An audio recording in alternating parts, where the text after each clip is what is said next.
মণ্ডল, গ্রাম ডাকঘর কিয়ামাচা, গোয়ালতোড়, পশ্চিম মেদিনীপুর, সূচক 721253।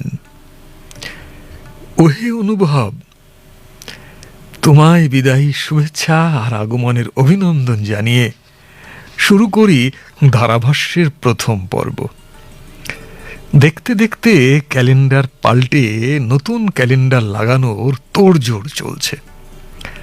স্বাভাবিকভাবেই মনটা বিষণ্ণ। যেতে নাহি দেব বললেও উপায় নেই আটকে রাখার। তাই বিদায় দেওয়ার আগে তোমায় জানাই কেমন দেখলাম একটা বছর। প্রকৃতির ঋতুরাজ্যে স্বাভাবিক নিয়মের বিশেষ হেরফের তেমন চোখে পড়ল না। নিয়ম মেনে ঋতুর বদল ঘটেছে।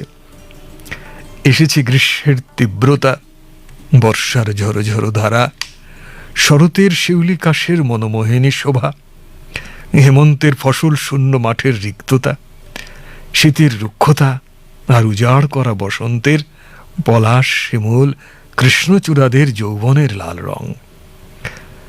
বর্ষ বিদায়ের শেষে ক্যালেন্ডারের পাতায় ক্ষতবিক্ষত দাগগুলো মানব জীবনকে কিছু শিক্ষা দেয় কিনা সেটাই দেখার। বর্ষ শেষে গানের কথায় বলতে চাই, মানুষ আজ আর নেই গো মানুষ। পুরাতনের পাপ থেকে মুক্তি পেতে কে না চায়, কিন্তু নতুন বছর কি দিগন্ত পেরোনোর সাহস দেখাবে? আশা আছে প্রকৃতির রাজ্যে বিরাট বদল ঘটবে না, কিন্তু মানুষ, তারা কি মনুষ্যত্বের পুনরুদ্ধারে নামবে? বর্ষবরণের পার্বণ তো চলবেই, কিন্তু সেই পার্বণের স্নিগ্ধ হাওয়া কি স্থায়িত্বের আসন পাবে?